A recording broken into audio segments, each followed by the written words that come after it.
সৌন্দর্য চর্চায় যুগ যুগ ধরে ব্যবহার হয়ে আসছে চন্দন। আর এই চন্দন নির্যাস থেকে তৈরি হয় Sandalina sandal soap. Sandalina sandal soap, রূপচর্চা ভেজা। অ্যাডভার্টাইজ দেখে হয়তো বুঝে গিয়েছেন আজকে আমি রিভিউ করব স্যান্ডেলিনা স্যান্ডেল সোপ নিয়ে। ছোটকালে প্রথমে দেখতাম জয়া হাসানকে এর অ্যাডভার্টাইজিং, তারপর রিসেন্টলি দেখেছি পরিমণিকে এর প্রমোশন ভিডিওর জন্য। আপনারা জেনে অবাক হবেন এই কোম্পানি ফার্স্টলি 1964 সাল থেকে এই সোপটা প্রোভাইড করে আসতেছে। এটা করেছে মূলত কোহিনুর কেমিক্যালস কোম্পানি। এই সোপের ফার্স্টের প্যাকেজিং এ আছে একটা রানীর ছবি। সুলতান যুগে যে রানীরা রয়েছে তারই আদলে এই পিকচারটা করা। মূলত রানীদের যে আভিজাত্য তাই এখানে বোঝানো হয়েছে। আসলে বহু আগ থেকে যে রূপচর্চা চলছে তারই আদলে এটা তৈরি করা হয়েছে। আমাদের দেশের লোকেরা মূলত এটা হ্যান্ড সোপ হিসাবে ইউজ করে আসতেছে। এটা একটা হার্ড সোপ, এটা খুব একটা বেশি ক্ষয় হয় না। বিদেশি অনেক সোপ ইউজ করেছি যেমন ডাভ, অলে, সেগুলোর ক্ষেত্রে দেখা যায় অনেক তাড়াতাড়ি গলে যায়, বাট এটার ক্ষেত্রে তা হয় না। আর এই সোপের মেইন ইনগ্রেডিয়েন্টস হচ্ছে স্যান্ডেল, বাংলায় বললে চন্দন কাঠ। চন্দনের গুঁড়া কিন্তু অনেক ক্ষেত্রে as a beauty product use করা হয় রূপচর্চার ক্ষেত্রে। আর বহু আগে থেকে কিন্তু চন্দনের ব্যবহার হয়ে আসছে অ্যাজ এ রূপচর্চার ক্ষেত্রে।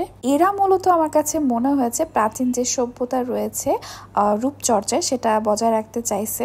আর আমাদের বাসায় আমার আম্মু, আমার ফুপি, এরা সবাই কিন্তু এখনো এই স্যান্ডেলিনা এই সোপটা ইউজ করে। এই সোপের কিন্তু খুব একটা বেশি ভ্যারিয়েন্ট নেই, একটা এই ভ্যারিয়েন্ট মানে অরিজিনাল, আর একটা রোজের ভ্যারিয়েন্ট আপনারা পাবেন। আমাদের বাসায় অ্যাজ এ সোপ বার এটা অনেক বেশি ইউজ করে, যেটা বললাম। যেহেতু খুব একটা বেশি ক্ষয় হয় না, অ্যাজ এ বাথ বার আমার আম্মুর অনেক বেশি ফেভারিট। আর আপনারা যখন এই প্যাকটা খুলবেন, মানে এই প্লাস্টিকের প্যাকেটটা খুলবেন, আপনাদের স্যান্ডেলের যে ফ্রিগ্রেন্টটা আছে একদম নাকে এসে লাগবে, যেটা আমার লাগতেছিল।